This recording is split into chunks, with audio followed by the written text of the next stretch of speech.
Ezrat Hashem Idbarach, on continue le Da'atul Vuna, la Bessiata Dishmaya, un nouveau Perek, Perek la Medalet 34, dans la page Taf Ain Chet 478. Alors là, on va voir un passage du livre qui s'appelle Sha'ar Ta'amea Mitzvot, les écrits de Rabbeinu Chaim Vital. Katav Rabbeinu Zalha Besha'ar Ta'amea Mitzvot, c'est dans la parashat Behar Sinai. Bedin Hasheve'id Ve'ayovel. Donc voilà, le sujet, ça va être la Shve'it, c'est la 7e année. Justement, on est dans la fin de la Shve'it, la 7e année. La 7e année de la Shemitah. Il va parler du Yovel. Yovel, c'est la 50e année. Et là, on va aussi comprendre c'est quoi le lien de Shabbat, de Yom Tov, etc. Dans Be'ezrat Hashem, à la perspective et dans la vision de la Kabbalah Be'ezrat Hashem. וזה לשונו, הנה מצאנו כי גם השנה שביעית נקראת שבת, כמו שכתוב, ושבת הארץ שבת לאדוני. Donc d'abord, que la 7e année qu'on est en train de passer maintenant, on est à la fin de la 7e année, elle s'appelle dans la Torah aussi Shabbat. Comme il dit le pasuk, Veshafta haaretz, la terre va se reposer quand? Elle va se reposer Veshafta haaretz, elle va se reposer Shabbat l'Hashem. Quand elle se repose, la 7e année. Mais la Torah n'a pas dit la 7e année. La Torah dit qu'elle va se reposer Shabbat. Non, Shabbat c'est la 7e année. Donc la 7e année elle s'appelle Shabbat. Et Shabbat l'Hashem. Urtiv, aussi c'est écrit dans la Torah, Ve'aita Shabbat haaretz lachem. Voilà. Donc la 7e année, au lieu de dire voilà, ça va être la 7e année de la terre, de la Shemitah, elle te dit Ve'aita, elle sera Shabbat haaretz. Donc voilà la 7e année, encore une fois, deuxième pasouk, que la 7e année, elle s'appelle Shabbat. Shabbat haaretz lachem. Ve'tzir leda ma'inyan ha-sheve'it ou ma'chiluk yesh benehem. Donc on veut savoir c'est quoi la Shve'it et pourquoi elle s'appelle Shabbat, etc. Ou batechila never ta'am issur melacha be-Shabbat. Ou be-Yom Tov, d'abord be-Shabbat, ça veut dire que au début, pour comprendre la 7e année, je vais t'expliquer c'est quoi le problème des melachot, pourquoi c'est assourd de faire des melachot Shabbat. Ou be-Yom Tov, utra melechet ochel nefesh bilvad. Alors que Yom Tov, c'est pas complètement comme Shabbat, parce que tout ce qui est ochel nefesh, cuisiner par exemple, tout ce que l'homme il a besoin pour le Yom Tov, c'est permis. Donc tu vois qu'il y a une différence entre Yom Tov et Shabbat. Pourquoi il y a une différence? Uba sheve'it utru kol hamelachot zulati melechet avodat hakarka. Par contre, la 7e année, tout est permis. Tous les melachot sont permis, à part travailler la terre, labourer la terre, arroser la terre quand c'est pas nécessaire. Pourquoi je dis c'est pas nécessaire? Parce qu'il faut savoir une chose. Quand j'arrose pour sauvegarder les arbres qui ne sèchent pas, ça c'est permis. Donc ce qui est interdit, c'est arroser pour faire agrandir la terre ou pour améliorer, etc. C'est ça le travail qui est interdit. Ou labourer pour faire planter une nouvelle plante, etc. ou un nouvel arbre. Tout ça c'est interdit. Donc ça veut dire comme ça, il a parlé de 3 choses. Pourquoi Shabbat, tout est interdit, tous les melachot.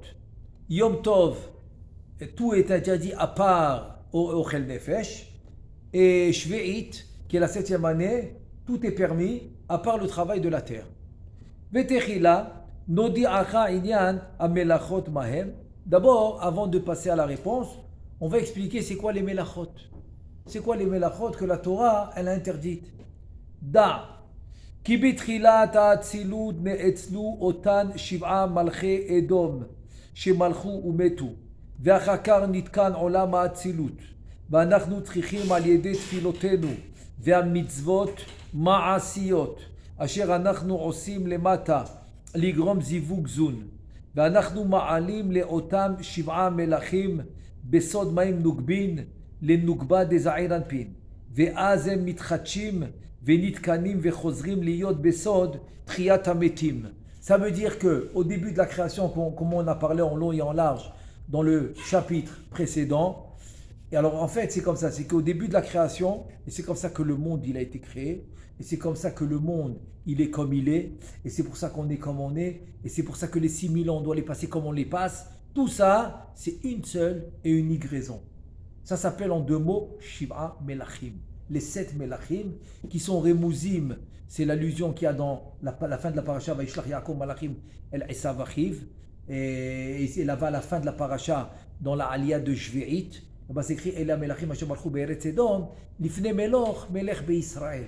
Donc les 7 noms de Melachim là-bas, bon, le Pshat, c'est les 7 Melachim de Edom, avant que le Ham Israël il commence à avoir lui aussi des Melachim, des rois. Mais dans la Kabbalah, dans le Sod, ces 7 Melachim ont eu lieu avant le Chumash Bereshit, avant la création du monde, avant Vayi Erev, Vayi Boker, Yom Echad, avant, il y a eu les Melachim. Et pourquoi c'est pas mentionné dans la Torah? Alors ça, on l'apprend de Rabbi Shimon Bar Yochai parce que la Torah parle du Tikkun. La Torah commence dans le Tikkun. C'est pour ça qu'elle commence le Yom Rishon, Kafhe, Be'elul, le Tikkun. Et donc, quand elle parle du Tikkun, c'est Vayi Boker, Yom Echad, etc. C'est la création du monde, c'est le Tikkun. Et avant le Chumash, ce qui s'est passé avant, alors les Saber et Taozen, juste pour comprendre, alors le Rabbeinu Chaim Pinso qui ramène le rachage dans Nahar Shalom, dans la Daf la Metret, alors là-bas il ramène que c'est le Yud Zayin Elul. Une semaine avant, ça a commencé le processus des Melachim, qui n'est pas mentionné dans la Torah. Là-bas ça s'appelle Shvirat HaMelachim. C'est exactement ce qu'il dit le Midrash, mais Aya Boneh Olamot ou Maharivan. Construisez des mondes et les détruisez. Ça veut dire que c'est pour arriver à ce qu'on voit aujourd'hui. On va comprendre maintenant pourquoi l'homme, Adam Arishon, il est né le 6e jour de la création et qu'il a fauté. Et ce qu'on fait aujourd'hui, c'est tout ça pour réparer. C'est-à-dire qu'il y a deux choses qu'on répare. Il y a ce qu'on appelle le Shvirat HaMelachim, qui a commencé le Tikkun une semaine plus tard. Le Tikkun a commencé, et c'est là que le Chumash commence. Donc ça veut dire que Adam Arishon qui est né, il est déjà né dans une situation où il doit réparer. C'est-à-dire, il n'est pas né dans une situation où il n'y a rien à réparer. Pas du tout. Parce qu'il est né après les Shvirat HaMelachim, et il est né au début du Tikkun. Donc lui, il est né le dernier jour du Tikkun. Pourquoi? Parce que comme lui, il est composé, il a été créé de tout ce qu'il a précédé. Tout ce qu'il a précédé, il est composé. Pour qu'il y ait un rapport direct entre toi et toute la création au total, il fallait que l'homme soit né le dernier. Pour qu'il soit composé de tout. Pour qu'il soit composé de tous les éléments de la création, que ce soit le monde en haut, le monde en bas, que ce soit les olamot, que ce soit les sphirot, que ce soit les partsoufim, que ce soit les narnachi, que ce soit les orot, que ce soit les levushim, tout. Bakol mikol kol. Et donc, quand il est né, c'était la suite. C'était la suite des melachim, c'est une façon de réparer. C'était kaviachol, de faire la faute de Etzadat Totvara, de remélanger. C'est un mélange qu'il a fait une deuxième fois. Maintenant, je ne rentre pas dans les détails parce que ce n'est pas le sujet. On en a déjà parlé plusieurs fois. Et donc, en remélangeant tout, c'est là que le vrai tikkun, le vrai des vrais, il commence. Et c'est là depuis Adam Arishon jusqu'à aujourd'hui. Ça va durer pendant 6000 ans. Donc, ce qui reste des 6000 ans, ça ne dure pas plus. Ça ne peut pas durer plus que ça. C'est la limite, parce que c'est ça qui prend le tikkun. Comme Adam Arishon était composé des 6000 ans, donc c'est exactement ce que ça prend pour réparer. Donc ça veut dire à travers la mitzvah, à travers la bracha, à travers la Torah, tu es constamment en train de réparer. C'est pour ça que l'homme qui transgresse la Torah, il va contre le tikkun, il va contre la réparation. Et il appuie et il renforce le kilkul, la shvira kaviachol. Donc c'est pour ça que c'est très grave. C'est pour ça que la Avera dans la Torah est considérée comme quelque chose de grave et c'est pour ça qu'elle a des conséquences directes. Quand je dis direct, c'est pas immédiat. Direct dans le sens que c'est direct dans les mondes supérieurs, mais tu la vois pas dans ce monde immédiatement. Pourquoi? Parce que Erech Hapaim, c'est les midot d'Akadosh Baruch Hu, Erech Hapaim, qui va nous donner le temps et la relance pour faire tchouva, il va nous donner simanim, etc. Mais il faut savoir que si tu veux participer et que tu veux être choutaf, tu veux être maintenant le choutaf, c'est-à-dire l'associé du créateur d'Akadosh Baruch Hu, c'est que en faisant la Torah sincèrement, honnêtement et les mitzvot comme il faut pour réparer ce que tu dois réparer parce que tu es ici en mission. C'est pour ça que la récompense est énorme.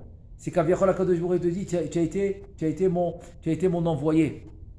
C'est toi, je t'ai choisi comme shaliach. comme messager, comme un envoyé pour aller réparer ce qu'on doit réparer, pour compléter la création. Donc c'est pour ça que d'un côté, la récompense est très grande. Mais d'un autre côté, je t'ai envoyé pour réparer, qu'est-ce qu'il a fait, Chas Shalom? Tu as été mécalquel. Donc d'un autre côté, c'est pour ça que la punition aussi est très grave. Donc ça va des deux sens. Ou je répare. Donc ici, il n'y a pas de juste milieu. Il n'y a pas de milieu. C'est où je répare, ou je suis mécalquel, Chas Shalom. Il n'y a pas. C'est comme la Gemara a dit, qu'on envoie un messager. Et par exemple, regarde, je te donne un exemple, ok? Tu envoies un messager maintenant pour aller faire une shlichut. Une shlichut. Il doit aller, par exemple, je sais pas moi, je donne un exemple, ok? Il doit aller maintenant rendre l'argent à quelqu'un. Et au lieu de lui rendre, par exemple, la somme au complète, il lui rend moins. Alors qu'est-ce que tu vas dire? C'est la faute de qui? De celui qui l'a envoyé? Il dit non. Les tikkunir chez l'artir. Non les kilkul. C'est-à-dire je t'ai envoyé pour faire le tikkun, pas pour faire le kilkul. Donc si tu as mal fait l'envoi, donc j'ai rien à voir avec toi. C'est pas moi qui t'ai envoyé. Ça veut dire que l'homme, en fait, il était envoyé ici que pour le tikkun. C'est pour ça que dès qu'il fait le tikkun, alors il s'associe directement au Créateur. C'est ça qui lui donne cette association et cette union avec Kucha Berichu Shrilte. Mais dès que maintenant, Chas Shalom, il décide de Chas Shalom pas être dans le tikkun, donc Aviachol, c'est comme il dit, ok, il se retire de Kucha Berichu Shrilte, il se met, comme il dit le Zohar à gauche, c'est la Tum'a, c'est la Kali, c'est la Sitra Ahra, c'est le Nachash, etc. On va c'est une parenthèse qu'on ferme, on continue. ובכל יום ויום מתבררים ניצוצין וחלקים מהם מדרגה אחר מדרגה כפי כוח תפילותינו ומעשינו בעת ההיא ועולים ומתחדשים וכך אנחנו עושים בכל יום תמיד עד גמר בירור המלכים האלו כל הטוב והקדושה שבהם ויתוקנו הכל והשיגים שהם הקליפות יישארו למטה בבחינת הרע ועליהם כתיב Bila Hamavet la Netzar. Ça veut dire que quand on est né, alors on est né au milieu d'un processus. C'est-à-dire que le processus il a déjà commencé depuis qu'Adam Arishon il est né. Ce processus, il a 6000 ans. Donc c'est-à-dire quand tu es né au milieu d'un processus. Donc le processus, il continue. Et comment il continue? Eh bien, avec la Torah, avec les mitzvot, avec les brachot, avec les bonnes actions. Quand tu es mevater, quand tu renonces, Chas V'Shalom, par exemple, à faire nekama, une vengeance, tout ça c'est les midot, etc. Tout ça va donner en sorte que tu fais les birurim. Birurim, si tu ramasses les nitzotzot, les étincelles de sainteté qui sont tombées à cause du kilkul. Donc petit à petit, tu les ramasses au courant de la vie, au courant des actions, au courant des tfilot et des brachot, etc. Et jusqu'à que tu les sépares complètement de la kali, de la klipa. La Sitrahla, c'est les forces du mal, que s'appellent les Tzorer Gavoa. Ils ont été créés pour justement qu'on a le libre arbitre. Comme ça, Bezrat Hashem, on peut arriver à combattre le Yetzer Hara grâce à la Torah. Comme la Gemara dans Kiddushin a dit, Barati Yetzer Hara, Barati lo Torah Tevalin, Daflamed Amud Bet, qu'il n'y a que la Torah qui peut nous aider à combattre le Yetzer Hara. Quelqu'un qui qui fait les mitzvot du matin au soir. Ok, il est occupé au mitzvot. Est-ce qu'il a toutes les forces pour combattre le Yetzer Hara? La réponse est catégorique. Non, pas du tout. Parce que la seule chose qui donne la force, qui est du feu, qui donne la force contre le feu, que Yetzer Hara Miesh, l'homme il est Basar Vadam. La seule chose qui est feu, qui donne, c'est la Torah. C'est pour ça que la Torah a été donnée, le feu noir, le feu blanc, etc.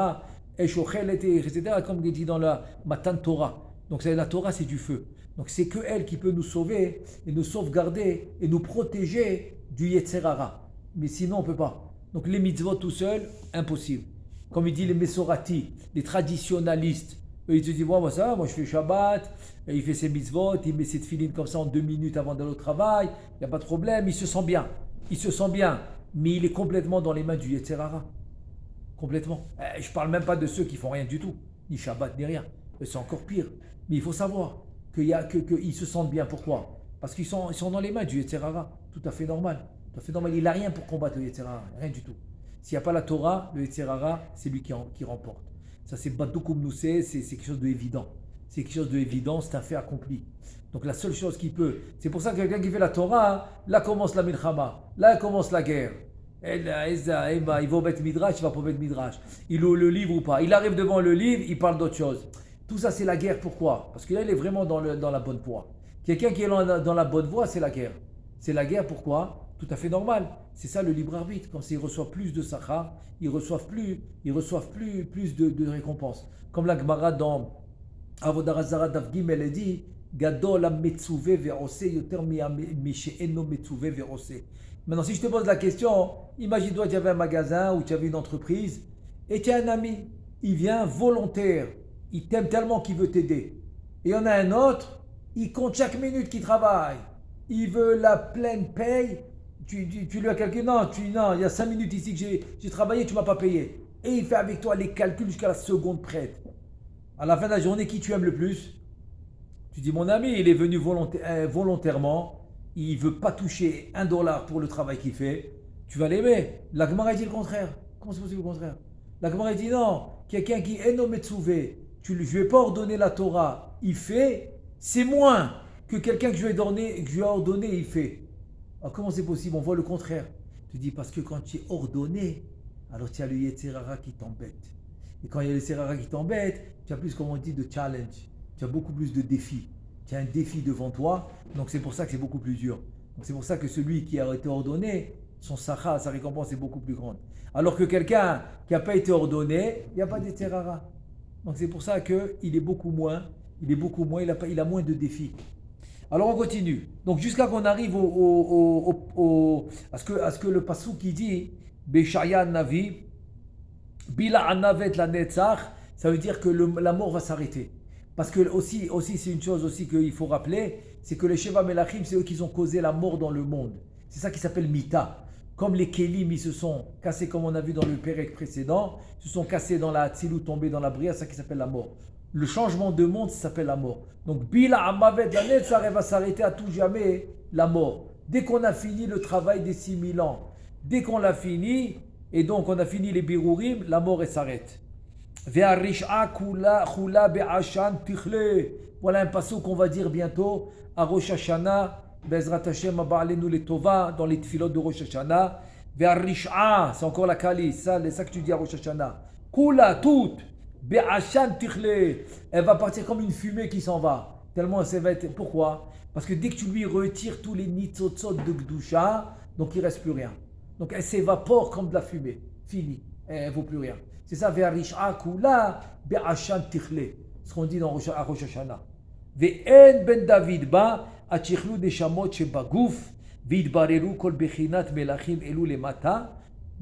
il te dit, à part les birourim qu'on a dans ce monde, il y a les neshamot. Neshamot, c'est ce que ça veut dire en ben David ba achichlu neshamot sheba gouf. Rashi dit, il y a un endroit en haut, il s'appelle gouf. C'est-à-dire jusqu'à qu'on fait sortir toutes les neshamot du gouf, qu'on fait sortir toutes les neshamot de là où ils sont en haut, qui doivent descendre dans ce monde.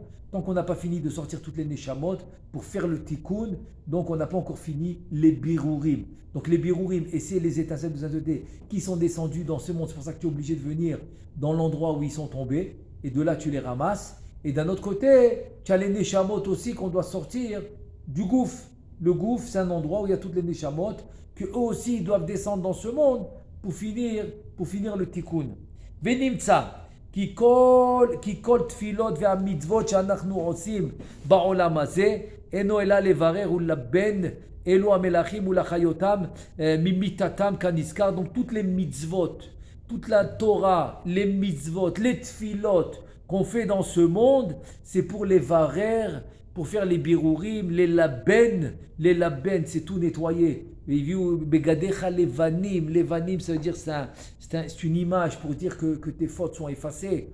Tout ça doit se faire dans ce monde. Et tout ça c'est pour récupérer ces melachim qui sont tombés dans Bria Yetzira Asiya et pour les faire revivre. Ça va être une triyat hametim.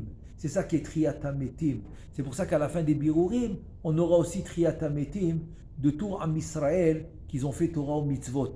Comme on a expliqué. Veine bime achol.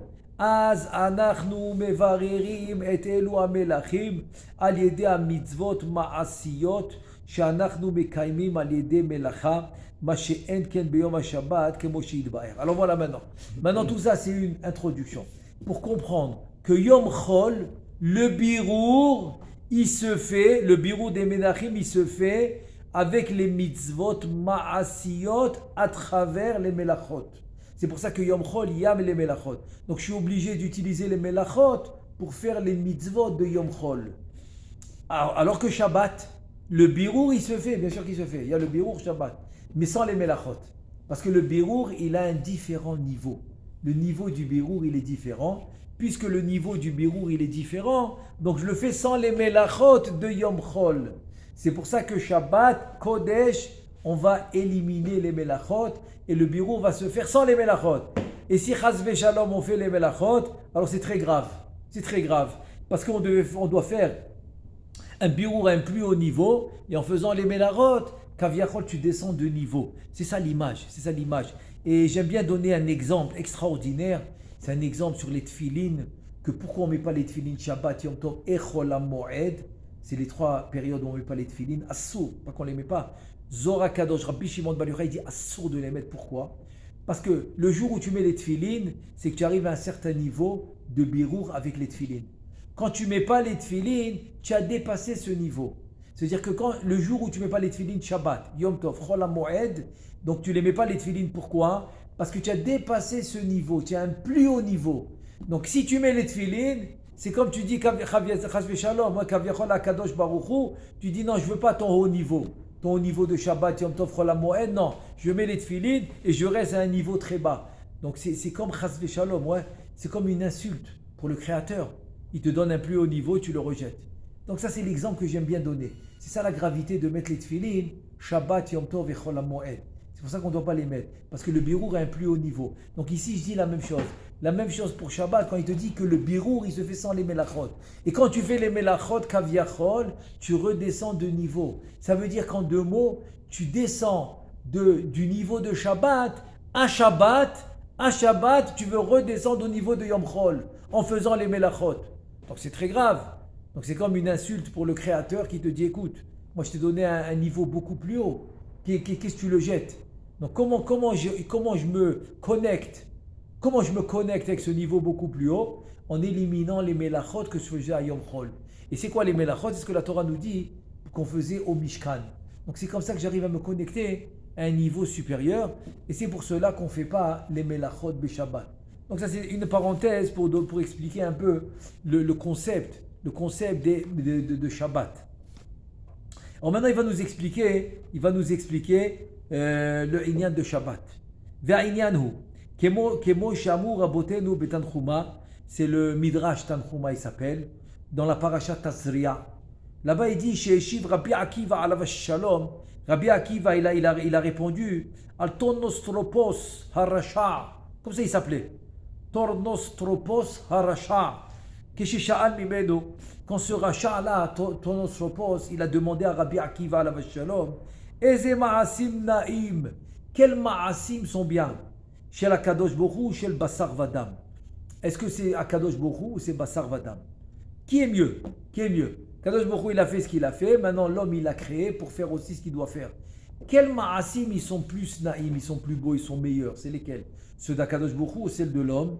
Ve'vi lo re'aya mina termosim ou mina hardal שצריכים לימתק ועל ידי בשר ודם והחיטים ליטחן ולאפות וכולי.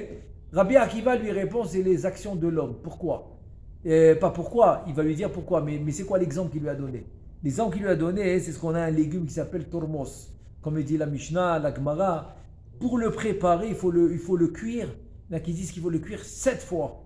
7 fois, il faut le cuire pour qu'il soit mangeable. Donc tu comprends que voilà, tu as un légume qui a poussé dans notre monde. Pour le manger, regarde ce qu'il faut faire.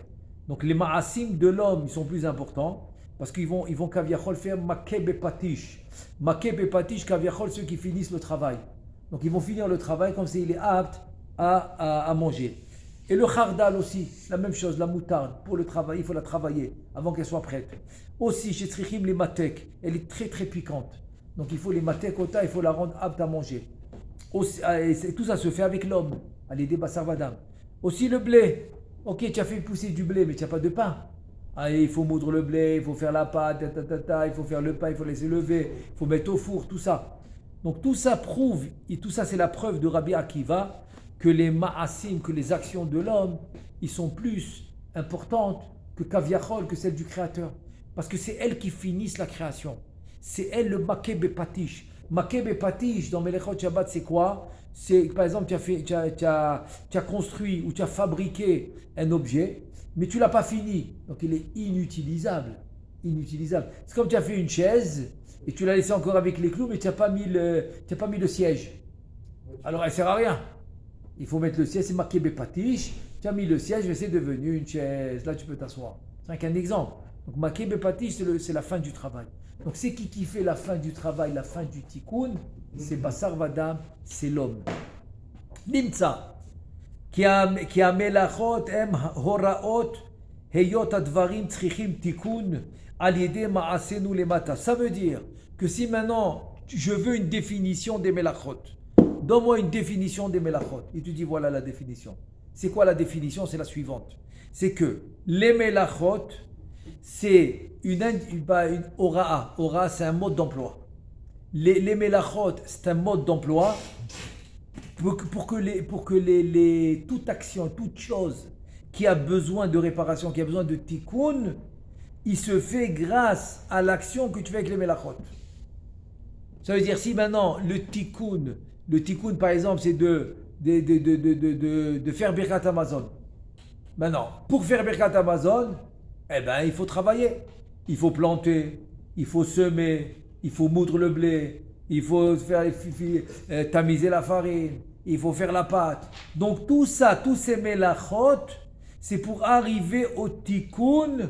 Au tikkun par exemple, pour faire ce qu'il dit là dans la Torah, d'ailleurs c'est la seule bracha de Oraïta, de la Torah Parashat Ekev, qui nous ramène à Raya Mehemna dans Parashat Ekev dans le Zohar Kadosh, Birkat Hamazon.